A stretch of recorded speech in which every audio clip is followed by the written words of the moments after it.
Hello friends, welcome to খেল দুনিয়া। আজকে সকালের ভিডিওতেই তোমাদের জানিয়েছিলাম মোহনবাগানের নতুন কোচ হোসে মলিনা তিনি কিন্তু কলকাতায় পা রেখেছেন তার কোচিং স্টাফদের নিয়ে, এবং সকালবেলা কলকাতায় পা রাখার সাথে সাথে তিনি কিন্তু দুপুরবেলা মোহনবাগান ক্লাবে হাজির হয়ে যান এবং মোহনবাগান ক্লাবে গিয়ে তিনি মোহনবাগানের মাঠ ঘুরে দেখেন। এছাড়াও মোহনবাগানের যে ট্রফি রুম সেখানে তিনি যান, সমস্ত কিছু দেখে তিনি কিন্তু খুব খুশি এবং বেশ কিছু ছবিও তোলেন। সমর্থকরাও এইটা দেখে কিন্তু খুবই খুশি, কারণ মোহনবাগানের যেসব কোচরা রিসেন্ট টাইমসে ছিল অর্থাৎ অ্যান্টনিও লোপেজ হাভাস বা জুয়ান ফার্নান্ডো, তারা কিন্তু খুব একটা মোহনবাগান ক্লাবে গেছে বলে মনে করা যাচ্ছে না।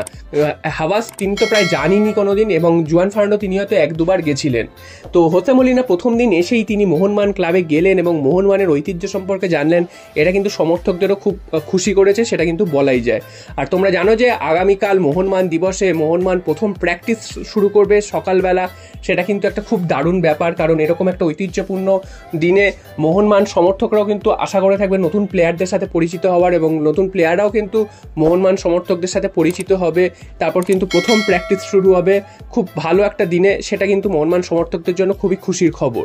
এরপর চলে আসি মোহনবাগানের একটা জার্সি নিয়ে। তোমাদের মধ্যে অনেকেই প্রশ্ন করেছিল যে মোহনবাগান কি নতুন জার্সি লঞ্চ করবে, কারণ তোমরা জানো যে মোহনবাগান রিসেন্টলি তাদের কিট স্পন্সর চেঞ্জ করেছে, স্কেচার্সকে এনেছে, এবং মোহনবাগানের প্র্যাকটিস কিট সেটাও কিন্তু বেশ কিছু পরিবর্তন হয়েছে। তো সেখান থেকে দেখতে গেলে মোহনবাগানের যে জার্সি সেখানেও কিন্তু পরিবর্তন আসার সম্ভাবনা আছে বা ডিজাইন চেঞ্জ হওয়ার সম্ভাবনা রয়েছে। তো কেমন কি করবে সেটা কিন্তু এখনও জানা যায়নি। তবে গতবারও আমরা দেখেছিলাম যে প্রথম দিকটা মোহনবাগান কিন্তু পুরনো জার্সি পরেই খেলেছিল, এবং তারপর ডুরান্ড কাপের ঠিক ডার্বির আগে মোহনবাগান নতুন জার্সি লঞ্চ করে, এবং তারপর সেই নতুন জার্সি পরেই ডুরান্ড কাপের ডার্বিতে কিন্তু মোহনবাগান খেলতে নামে। তো এবারও কিন্তু সেরকম একটা হওয়ার চান্স আছে, এবং আগামীকাল কিন্তু জার্সি এক উদ্বোধন বা জার্সি রিলিজেরও একটা সম্ভাবনা রয়েছে। তো আগামীকাল কিন্তু বেশ কিছু চমক অপেক্ষা করছে মোহনবাগান সমর্থকদের জন্য, তেমনটাই কিন্তু জানা যাচ্ছে। তবে এখনও অবধি ভেতরকার খবর কিন্তু বার করা যায়নি যে কী ধরনের চমক থাকছে। দেখা যাক কী ধরনের চমক থাকে, যদি জানতে পারি তোমাদের কিন্তু সাথে সাথে জানিয়ে দেবো। আরও একটা খবর, সেটা হচ্ছে মোহনবাগানের বিদেশি প্লেয়ার তারা কিন্তু মোটামুটি চলে আসছেন আর কিছুক্ষণের মধ্যেই। জেমি ম্যাকলারেন আর কিছুক্ষণের মধ্যেই কলকাতায় পা রাখবেন বা পা রেখেও দিয়েছেন এই ভিডিওটা করার সময়। এছাড়াও কিন্তু জেসন কামিংস তিনিও কিন্তু চলে আসছেন, আর তার কিছু পরই গ্রেগ স্টুয়ার্ট তিনিও কলকাতায় পা রাখবেন। এরা সবাই কিন্তু আগামীকাল মোহনবাগান মাঠে তারা হাজির থাকবেন এবং মোহনবাগান মাঠে প্র্যাকটিস করবেন, সমর্থকদের সাথে পরিচিত হবেন, সমস্ত কিছু হবে।